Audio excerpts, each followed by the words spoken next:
It is my pleasure to introduce Seth Barnett.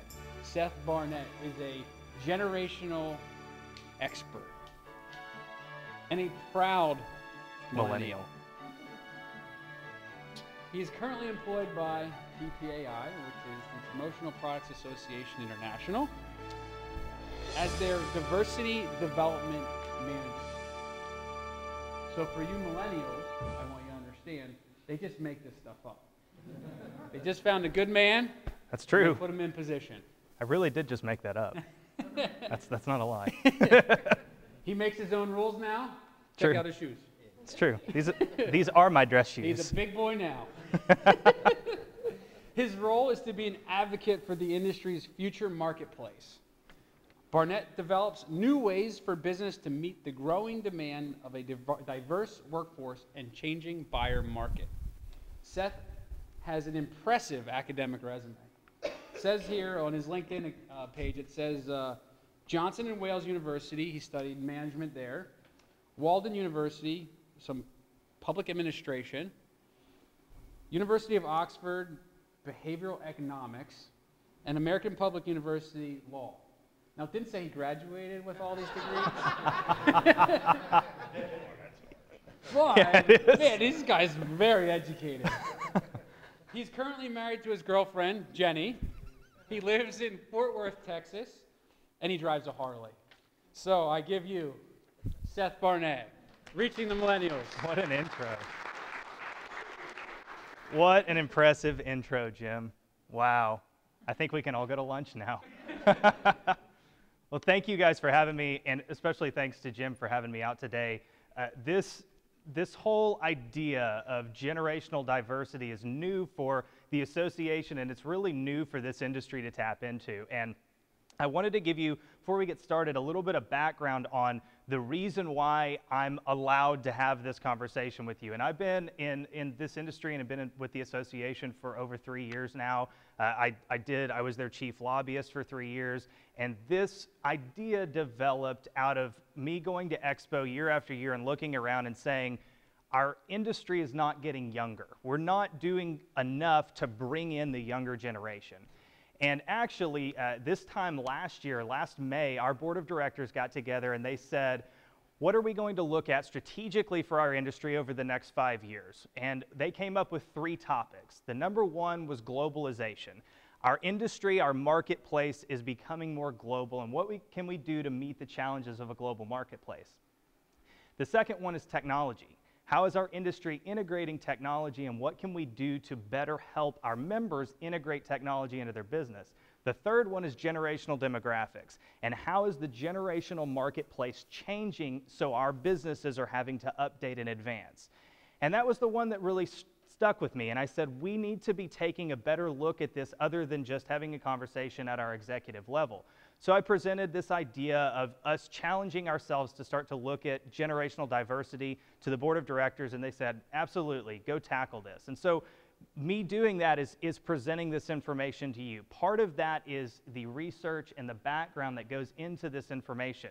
Now, I want to say that what I'm going to address today is not purely opinion-based. There are some things that are based on public opinion that I'm going to kind of try to bring down, but a lot of this is data-driven. We at the association have done extensive research over the last couple of years, but very much over the last 5 or 6 months to drive some of these ideas forward. So much of this is data-driven, so I just want you to keep that in mind, that it's not necessarily that I'm coming to you saying, hey, the millennials are great, we don't have to do anything, you guys need to change everything. No, there are certain ways that we're going to take these steps together. And remember, this is only step one. There are so many steps ahead of you. This is very much the tip of the iceberg.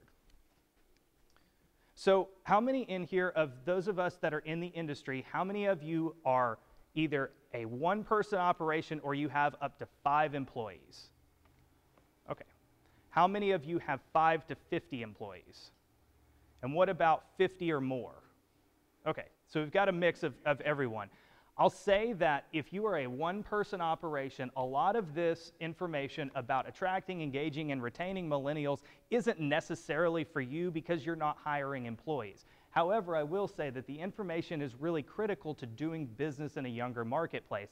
If you can understand the millennial mindset and you can understand ways that we can bring us all together, and I'm going to talk a little bit about how we can all be inclusive of one another, then you can better approach this new market. So I just want to put that out there, as there's a lot about bringing in and retaining millennials, but it certainly goes to the same degree of trying to reach this new marketplace as a whole. All right. So diversity and inclusion. Now, diversity is so many things. What we're going to talk about today is generational diversity primarily. And the reason why I put and inclusion, diversity is actually the way that what is unique about all of us, the way that we're all differently unique. And the diversity that we all have is completely different from one another. Inclusion is the way that we actually work together, the way that we can cohesively work in a community together. That's primarily what I'm focused on. Diversity is the exclusion. We're saying this person's diverse because of X, this person's diverse. Millennials are diverse because of their cultural society. Baby boomers are diverse because of theirs. What we're talking about is not alienating one another. We're talking about including everyone. So do me a favor real quick. Think about it this way. You've got a backpack sitting on a table. Into that backpack, I want you to put everything in it that makes you diversely different than someone that you're around. That's everything from your background, your education, what you do as part of your business, how much money you make, what your ambitions are, all of those things that make you uniquely different from someone else. Put that all into a backpack. Now think about it this way. Whenever you go to work, on the very first day of work, whether you're working by yourself and you're working in a market, or you're working in a group that's 12, 15, 50, 500 people, you bring that backpack to work with you. You put that on your back and you bring it into work with you. Now, on that very first day, you're not going to come in and dump out everything on that's in that backpack on the table. You're not going to say, that's me, that's how diverse I am, that's all my fears, concerns, challenges, ambitions all out on the table. No, as you progress in your career, you're going to take one piece out at a time. You're going to take something out because you feel comfortable sharing it with somebody else. You're going to start to talk about your family. You're going to start to talk about your ambitions, your goals, your hopes, your dreams, your wants, and your needs. You pull all of those things out as you progress in this job. Now, as you do that, your table starts to become cluttered with these things. Now, think about it this way. If you've got a staff of 5 to 10 or even more people, and they're all doing that, and they're all putting those things out on the same table, all of those things are going to have to interact at some point. We can no longer be individually diverse. We've got to be open to the idea of other people's diversity. And that's what inclusion is. So those challenges that present from a generational standpoint are unique to that person individually and their generational society. So as we start to develop these ideas, just remember that. Remember, if you've got somebody that's a challenge at work because of they're in a different generation than you and you just don't understand them, that's okay. That's a unique diversity. What you need to do is challenge yourself to think about how can we then include that person. Start to think, as we address those things, start to think about what culture looks like to you. And the idea of culture changes. If I were to ask everybody in here to define culture, they would define it totally different. That's okay. But think about what that means to you and what that might mean to somebody else. And as we start to think more about inclusion, then you start to develop culture. So who's heard of the story of the peacock in the land of penguins? No one in this room. Wow, that amazes me. And here's why. The story of the peacock in the land of penguins has been around for decades. It's been used in workplaces to show people how different aspects of diversity impact your workplace, but how it's important to accept those different impacts. So the quick story, the short story of the peacock in the land of penguins is, there's a company, a good company, a structurally sound company, a company that's protected against its competition, that's completely full of penguins. Now, all these penguins look the same, they all dress the same, they all act the same, they think exactly the same. So one day, a peacock comes in, Perry the peacock comes in and says, I want a job here. And the penguins say, oh, you look differently than us, you act differently than us, you think differently than us, but you know what? We'll give you a chance. We'll give you one chance and we'll see how it goes. So Perry starts working, and as he develops his career there, one of the penguins comes to him and says, you're doing a great job, and everything you're bringing to the table is really cutting edge, and we're really impressed with that. But he offers him up a penguin suit. He says, but you know what? You don't look like us, and we're trying to go after an image here. You need to be able to look like the rest of us. So he tries to get him to look like a penguin. And Perry says, you know what? That's not me. I'm an individual. I want to be unique. So I don't want to put on the penguin suit. So Perry's frustrated, and he leaves this compound of penguins. And when he leaves, he notices that their perimeter fence is starting to be attacked by wolves. Now, the wolves in this case are the competition. The competition is beginning to move in on him. He runs back to the penguins' compound, and he says, wait a second, something's wrong. The competition, the wolves, they're getting closer. They're starting to close in on our compound. They're going to attack us. They're going to take all of our ideas. The penguins say, no, that's impossible. We've done the same thing every day since we started this company. We've kept competition out every day because we've done things the exact same way. And Perry says, well, maybe that's not what you need to be doing to move forward. Maybe now competition is starting to move in on you, and you need to listen to how I'm unique and how I'm different and challenge yourself to be forward thinking. So what I want to point out in this is that this was developed in the 1950s. This Perry the Peacock is the millennial generation. That's Generation Y. The penguins are everyone else. The penguins are who are afraid of change. Now, maybe that's you, maybe that's not you, maybe it's somebody in your organization, maybe it's somebody that you've done business with, but the fear of change is going to not allow for progressive growth. So think about that. 1950s.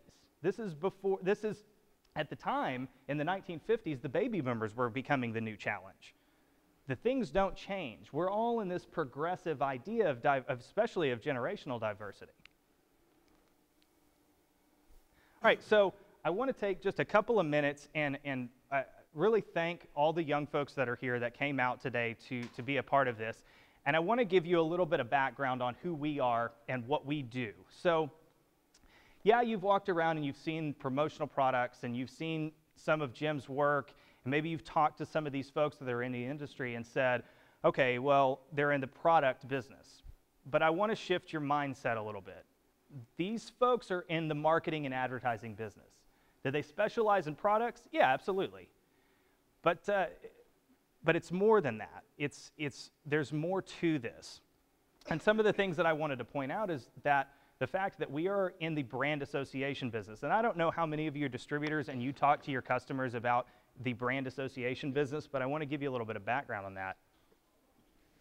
So the brand association business, and I wrote this down so I didn't forget. The brand association business creates an image upon the association with a known commodity.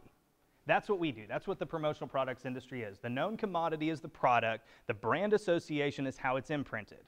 Now, brand association, there's so much, and if you've taken advertising or marketing classes, you know that advertising goes deep into psychology and the ways that we see advertisements and what it triggers in our subconscious. That's all promotional products. That's all marketing. That's all what these people do.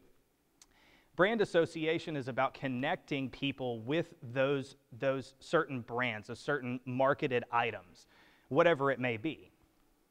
And what's great about this industry, and I know that a lot of you can speak to this fact, is that we're a cost-effective industry. We're actually, out of advertising, we're the most cost-effective industry.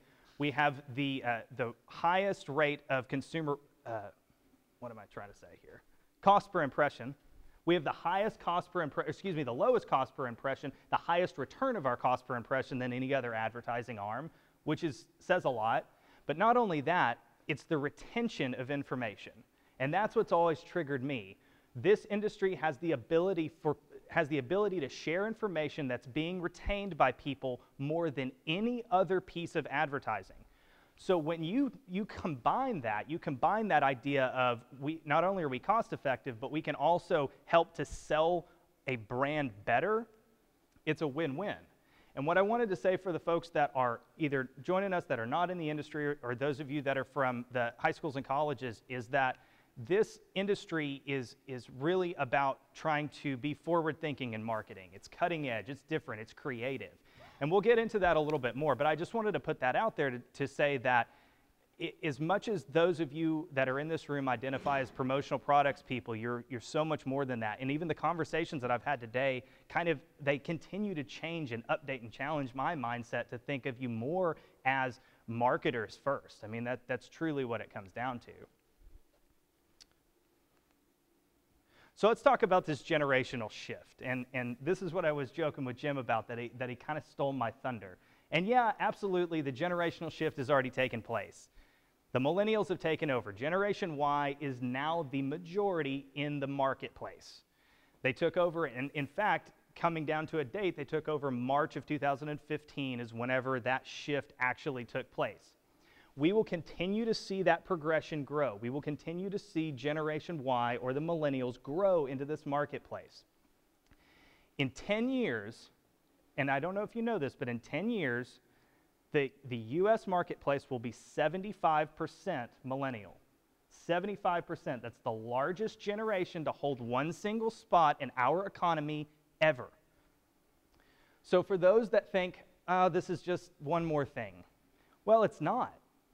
Your market is changing. The people you sell to are changing. 75% of those that are going to be in your workforce, 75% of those that you're going to do businesses with, 75% of end users in 10 years are going to be this younger generation. And they will actually hold that spot longer as the majority than any other generation. So not only do you see things changes, but you'll see these things changing, but you'll continue to see these developments. But I'm not saying that to scare you. I'm just saying that it's coming, it's out there. We've just got to ensure that we're all taking this first step together to ensure that our businesses are grounded.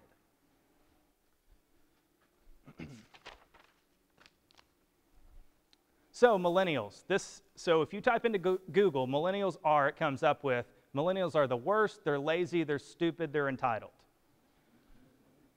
Anybody agree with that? So, Jim, of course Jim does. It's on Google. It's got to be true if it's on Google. It's on the internet. One of the biggest challenges of any generation-to-generation communication are stereotypes.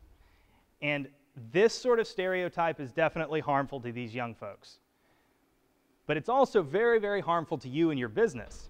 Because if you think, well, they're just stupid and entitled, I'm not going to do business with them. But guess what? Your market is going to shrink and shrink and shrink and shrink until it's non-existent. This isn't true. I mean, yes, I said I wasn't going to have too much opinion-based. That's opinion-based. It's not true. There are those out there that are those challenges, that create those challenges for us, that are entitled. But I always tell people whenever they say, oh, millennials are entitled, I said, well, 15 years ago, we called that ambitious. And that was a good thing. And now being ambitious and wanting to do so, I want to go out on my own, and I want to do my own thing, and I want to leave my own mark. Well, now you're just being entitled. Well, no, the baby boomers are the ones that started that. It was ambition. Let's harness that ambition. Figure out how we can tap into that ambition. And real quick, I just wanted to touch on, there's in the late 90s, there were a couple of economists who got together and they said, we're dealing with all of these generational challenges and we deal with them again and again. We dealt with them with the baby boomers, we dealt with them with Gen X, we're dealing with them with Gen Y, Gen Z is coming next and they're going to be a huge challenge. But what are we looking at? Why do these present new challenges every time a new generation comes into the market? So what they did is they went back through history and they looked over the last 500 years. Now, we've only been identifying generations since the turn of the 20th century. But what they did is they went back and they looked at different generations that are in the market at the same time over the last 500 years. And what they found was very interesting. They found that there are always 4 generations in the market at one time, 4 characteristically different generations in the market at one given time. That's no different today. It's going to be no different in 100 years from now. There will be 4 generations. What they found is that these 4 generations all have unique characteristics that then cycle back to the first generation. So, to give you an example, the unraveling generation would be like the GI generation. So the very first generation that we've looked at since we've started to really identify generations, The unraveling generation, the generation that came from great economic prosperity all the way down to economic collapse. And so what they became is a civic generation. They went out and became civic-minded. The next generation is the generation in crisis. So you think about the 1940s, into the 1950s, into the 1960s, war, right? Crisis generation. They had to define themselves differently than any other generation. The high generations are the ones that come off of that prosperity that's built after a time of crisis. In this case, the high generation is the baby boomer. These are the ones that went into the market and said, I'm going to leave my stamp, I'm going to build my own house, I'm going to create my own destiny. That's the high generation. Then the awakening generation are the ones that learn the challenges of the ones before it. So in this case, it's Generation X, learns the challenges of the baby boomer generations and said, those mistakes that they made getting into the market, I'm not going to make those mistakes. So they're the awakening generation. And then we come full cycle. The unraveling generation, yet again, is the millennial generation. It's Generation Y. They came from a time of great, tremendous economic prosperity all the way down to economic collapse. The year I graduated from college was whenever the economy fell out from under everyone. I was telling somebody today, the first several jobs that I took were for next to no pay. That was because you had to. You had to get out into the market. Think about that, graduating from college whenever there were no jobs. I was competing with people twice my age for the same job. So, again, we were the unraveling generation, and now we're looking at the next generation, which is Generation Z, into crisis. This cycle can be looked at through history over at least the last 500 years and has been repeated over and over again. Why I'm saying that is that we sit here today and we can learn what's coming ahead. We know what's next because we know what the tendencies of these generations are. So again, I mentioned that the unraveling generation of the turn of the century, the GI generation, became a civic generation. These are the folks that created a lot of the nonprofit, charitable, and foundation organizations that are still in existence today. They looked at this time of economic collapse and they said, we never want to see poor people again. We never want to see homelessness again. We never want to see poverty at all. So then they created all of these organizations. They became this generation that was going to pull people up from the ditches. That's the exact same as the millennial generation. This is a civic-minded group of people. They want to help in society. They want to be plugged into the community. They want to be a part of something better than themselves. And that just goes to show what their history is, what they've come from, what they've seen. The turmoil that they've seen around them helps to deliver who they become. So who is the millennial? Now, I put 1982 to 2000 with an asterisk next to it because anything you read, there will be different dates. There's some people look at 1980 to 2005. It just depends. There's no right or wrong answer. There's nothing defined that says here's who the generation is. What I've done is whenever I started this position, I went and met with an economist who specializes in generational economics, and I said, what is the right answer? And he said, you know what? You need to go with 1982 to 2000 because those are the most definitive points. And the reason for that is you look at 1982 was a huge growth and prosperity, and then 2000 was right before chaos broke out. So those are kind of the windows there. So everything that I talk about, all the research that you see here, any research that you see from PPAI in this area is talking about Generation Y coming from 1982 to 2000. So I want to give you a couple of little facts about this generation. And again, to try to mitigate the stereotypes and talk about what are the positives that we can bring out of this. So like I said, 75% of this generation will be in the market in the next 10 years. 94%, so nearly all, do not support the traditional economic model.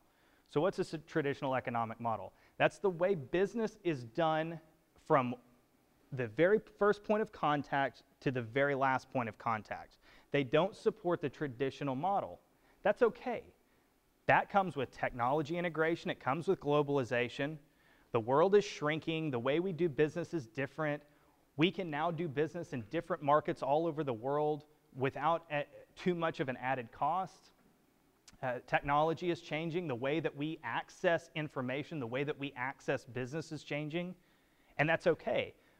But if you're not utilizing technology and you're not figuring out ways to tap into your market or to tap into those that are you want to attract into your business, you need to start to think about that. Start to think about the ways that the millennials are challenging the economic model. It doesn't mean that it's wrong. It just means that that's the way things are progressing.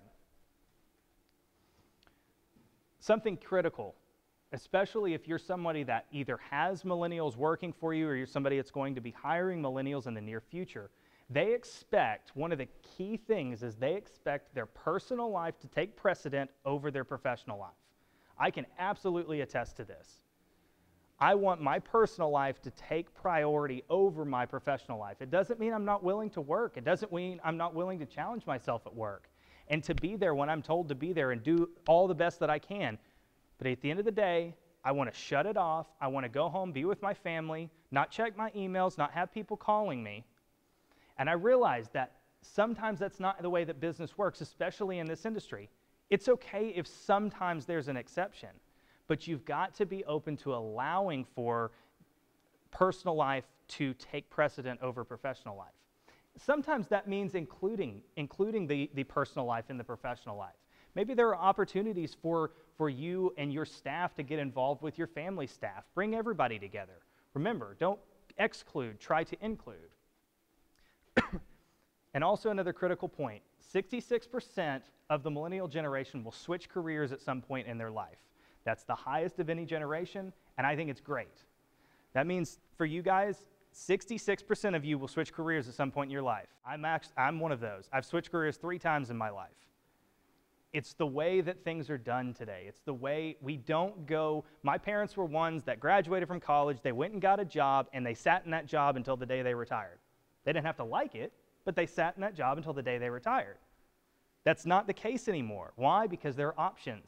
Remember, the world is getting smaller. The marketplace is growing. The changes are out there. The challenges are out there to get the millennials to say, I can do whatever I want. I mean, you think about this industry. Think about what we can do in this industry. You don't have to be just a salesperson. You can be somebody that's involved in graphic design. You can be involved in manufacturing. You can be involved in logistics. So many different areas of choice and option that may not have been there at one time. That's okay. But the reason I say that is that you've got to strive to create a workplace that's conducive for the millennials to be at for a very long period of time, because they do have choices. They've got options.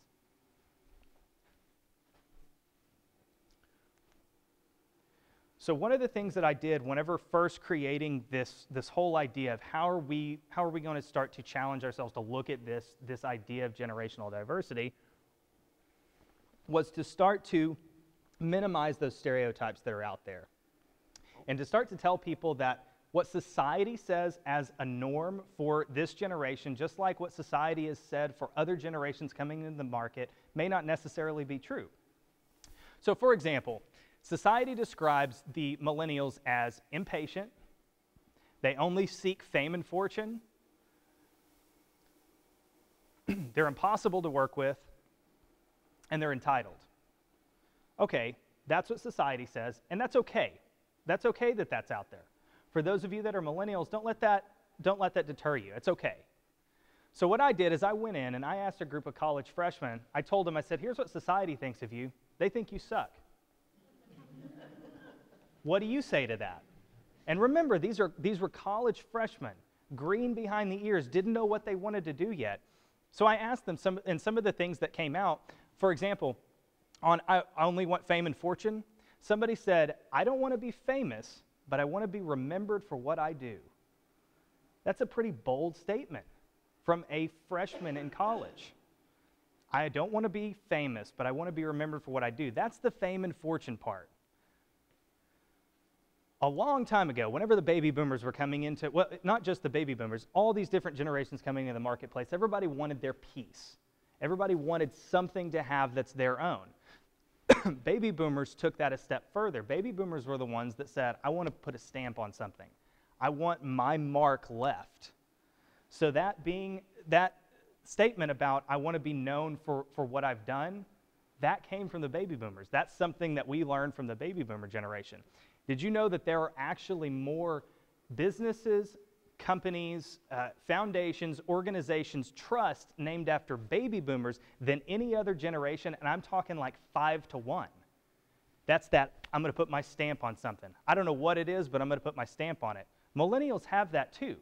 It just comes in a little bit different package. But again, it's misunderstood as, I just want fame and fortune. Oh, they just want to be famous. No, but give them an opportunity to leave their mark, whatever that may be. So another couple of things I wanted to point out is that the top 3 things that millennials say, so in a survey that was done, and this is a national survey, it's done by an HR group, they reached out to the millennial generation, to different areas of the millennial generation, those that are working, those that were in college, and they said, how would you describe yourself? And the top 3 things that this national survey came back with is, they want you to know that they're hardworking. Well, I read an article for PPB a couple of months ago, and I put that in there. I put that they're hardworking, and somebody called me, somebody that's very prominent in this industry, and said, I disagree. I don't think they're hardworking. And I said, well, who do you have working for you that's a millennial? Well, I don't. Okay, how do you know that they're not hardworking? Hardworking just comes in a completely different package. Remember, they want their personal life to take precedent over professional life, so hardworking just comes a little bit differently. Hardworking for those of us in an older generation may say, well, I come in early, I stay late, I'm here on the weekends, that's hard work. Is it? Or is that just more work? So for the millennial generation, hard work means I'm going to come in this window, I'm going to work really hard for you, I will do all I can if you support me in the fact that at the end of the day, I want to go home and be with my family. I will give you hard work. The number 2 was loyalty to employers. Now that contradicts the 66% of them that are going to change careers at some point.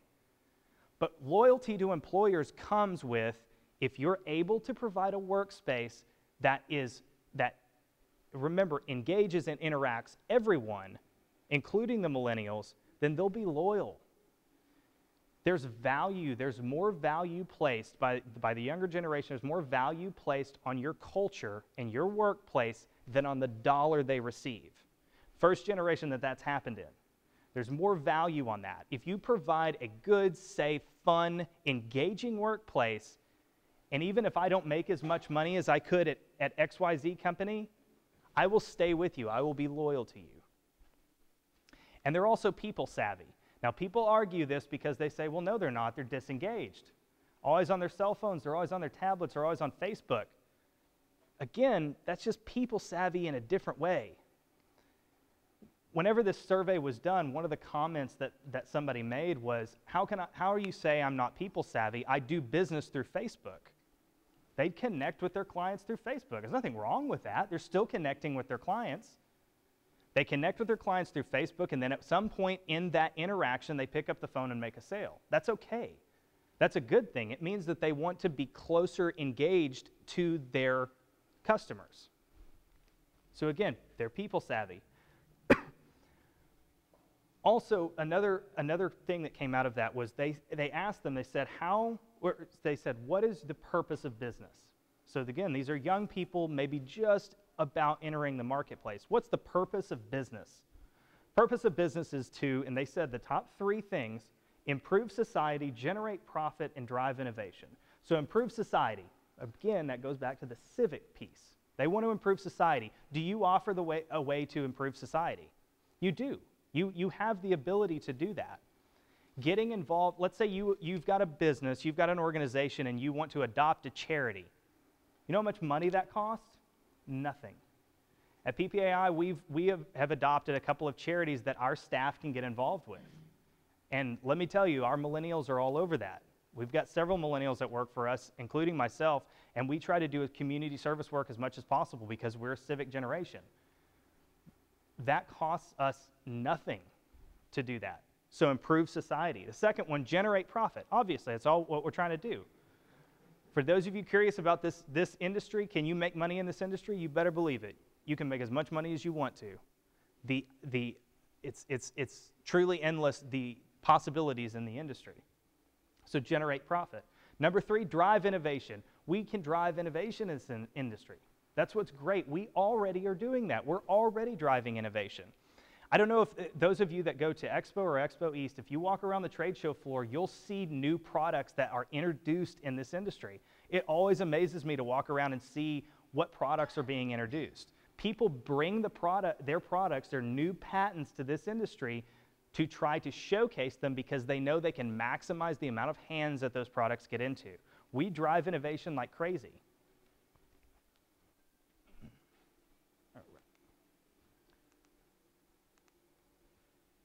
So the traditional workplace, like we've talked about, the traditional workplace is changing. The way the workplace looks, the integration of technology, all of those things are changing. But it doesn't have to happen all at once. It's subtle changes that help, remember, not to diversify, but to include. So some of the changes that are happening are integration of interpersonal connectivity. So what does that mean? It means that whereas at one time people had offices, and they had doors on those offices, and everybody did their own job, and if they needed to talk to somebody else, they would go talk to them. The connectivity piece that's coming in and challenging our marketplace and challenging our workplaces is that the younger generation wants to be constantly connected to one another.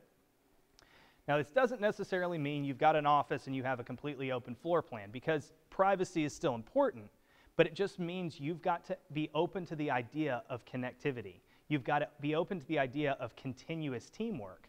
And I know that a lot of people in this industry are. They're already doing that, which is great. Again, team building is important. Idea sharing, that's all part of that connectivity, being able to share ideas with one another. And then the integration of technology. The integration of technology is an important piece. And I know that it can present a challenge, especially in this industry. It's how do we integrate technology? Well, a good start is to turn to somebody that's in the younger generation, whether you've got somebody working for you, whether you're connected with somebody that can help you with that, or whether you can, we'll talk about interns, but whether you can get an intern in to start to look at that. Just look at ways to integrate technology. And again, that's not really that expensive to try to integrate technology. A lot of you are already using websites. A lot of you are already connected on Facebook and LinkedIn and all these different things, maybe even more for your personal life. Just connect that to your business life. That's the integration of technology piece. All right, so to take a step into the industry, one of the things that I did is I went out and I asked a large group of millennials that are already existing in this industry, and I asked them, which of these components do you believe make an organization an attractive employer? Not necessarily their organization, but any organization. The number one thing they came back with was opportunities for career progression. More people said that than not. Opportunities for career progression. This doesn't mean that they want you to pay for their education, pay for additional education. Yeah, that's a plus, that'd be a bonus, that's great. But it's just being open for them to have the opportunity for career progression. What that means is giving them some time. If they want to go back to school, even if it's on their own dime, give them some time to do that. If they want to take an hour out of every day so that they can study or they can write a paper, be open to that idea. Be open to that opportunity that it provides for them. If you do that, if you create that as part of your culture, you're not going to lose that person whenever they get that degree or that continuing education, or they go to that trade show that's outside the industry. You're only benefiting from that, because not only will they see that you have created loyalty to that individual, but they'll also be able to provide whatever that knowledge is back to you. So a couple other things to mention on this, and I'll provide this at the end where you can locate all of this. This is for all of your use. I mean, use it to the whatever you need to. Compensation and financial benefit is obviously important. It's continually important. Now, I always have somebody come up to me and ask, well, I've got 10 independent contractors, and they're all 100% commission, so I could never get a millennial employee or a millennial contractor because they won't do 100% commission. I've had somebody ask me that all the time. That's false. I don't know where that came from. 100% commission to any generation means the same thing. It means the ability to make my own schedule, the ability to make as much money as I can, as much or as little as I want. So whenever somebody asked me that at the session at Expo, they raised their hand and they said, I've got independent contractors, there's no way that I could have millennials because they're not going to go for 100% commission. And then in the back of the room, a millennial raised their hand and said, well, that's false because I started in this industry right outside of college. I'm 100% commission and I wouldn't have it any other way. He said, I get to make my own schedule. I have great clients. I can make as much money as I want to. So again, that's just one of those sort of stereotypes that's out there. So the compensation and financial benefit piece, even if you're providing 100% commission, it's okay. That's a good thing. But, and I say this because it's got a little sidebar, you have to provide something else culturally. You've got to provide some sort of incentive, something else that they can say, well, I need something, whether it be something to get them started, whether it be that you're open to their career progression, whether you sit and actually mentor them, whatever it may be, give them some sort of incentive to get them going. Doesn't have to be a financial incentive, just incentivize it.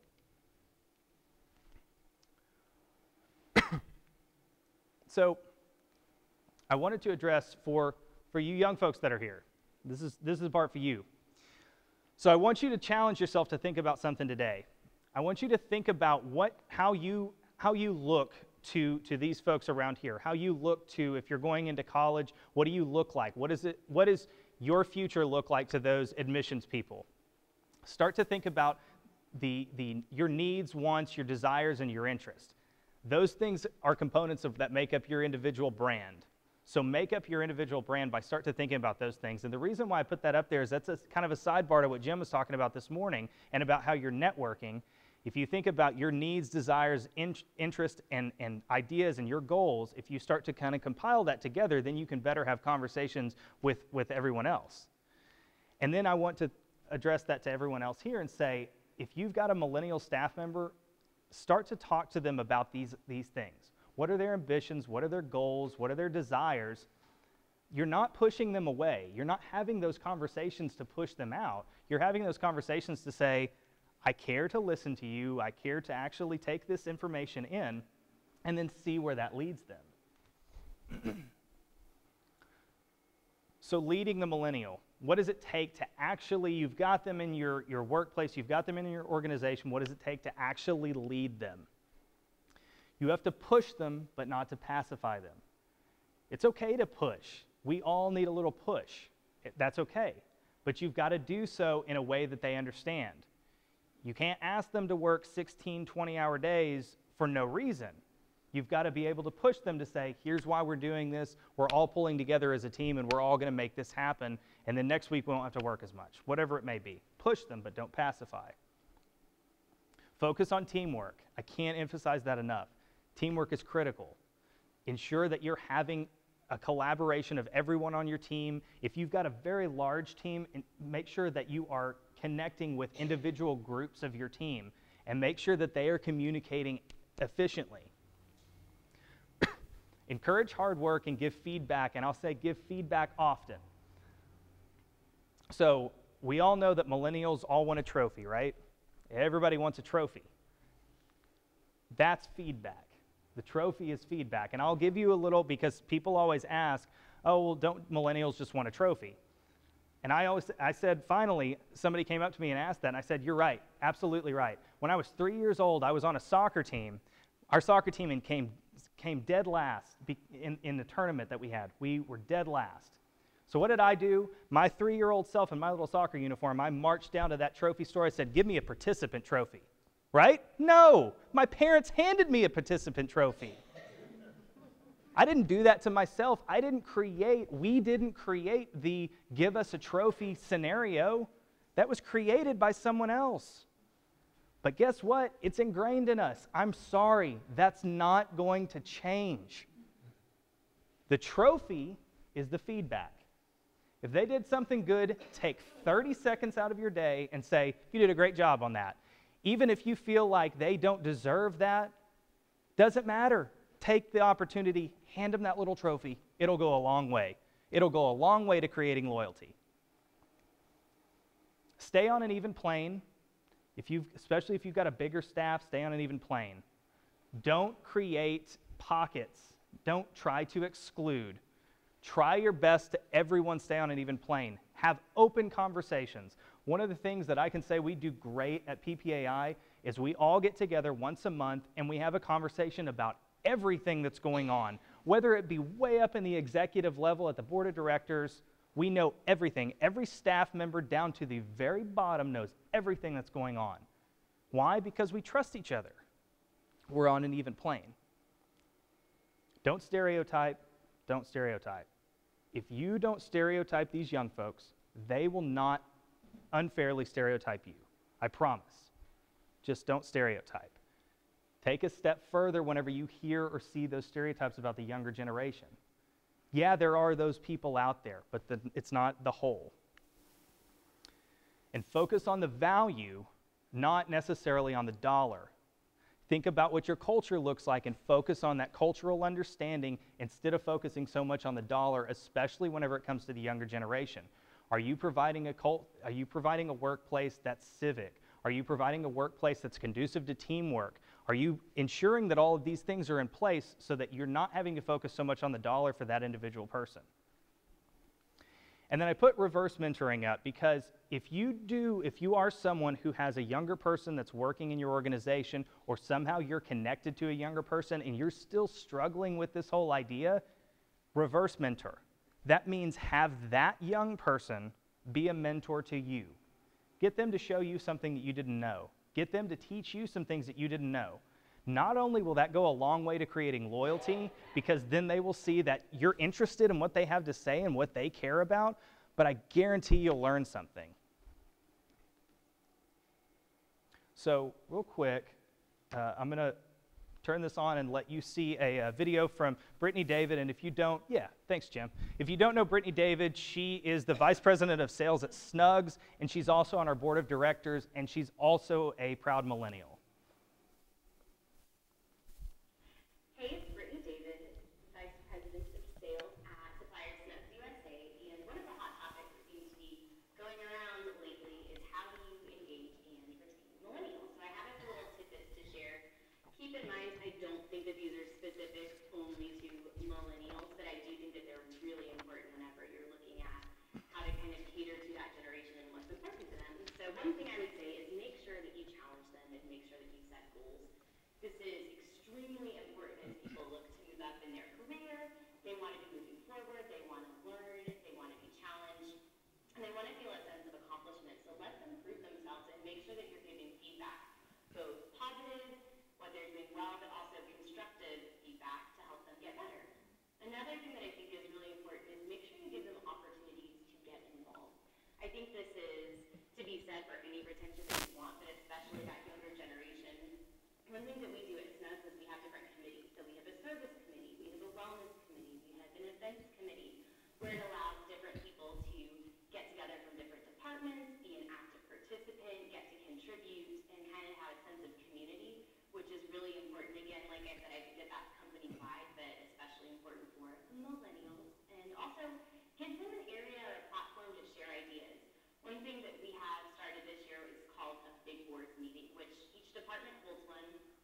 They are either daily or weekly, depending on what the department is. But it gives them, one of the things is it gives them an area to be able to share new ideas. And then once they share new ideas, it's really important that you let them see that you implement them. Not every new idea is going to be implemented, but people stop sharing ideas and stop that progress if they don't see attention being paid and things actually moving forward. Another thing that we did this year is we hired a few interns.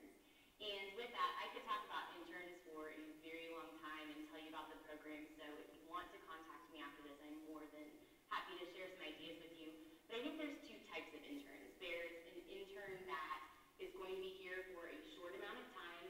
You know, they're really just looking for experience, but they're not necessarily looking to be on for hire afterwards. And then you have somebody who wants to gain experience and, if it's successful for both them and you, possibly be hired on full time. I think that there is a lot of value in both. But when you looked at setting up a program, it's important to recognize which of the two those are in order to train them properly, set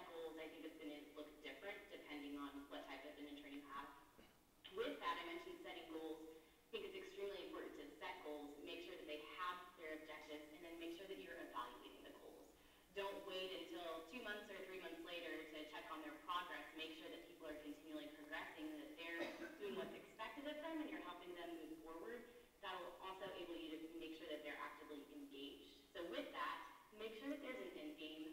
Nobody wants to be an intern forever, right? But if you have a date set that is going to be the end of their internship, you can evaluate how you guys want to move forward, whether it's a full-time position, whether it's what they've accomplished throughout that time, and make sure that you're an active participant with them throughout the program.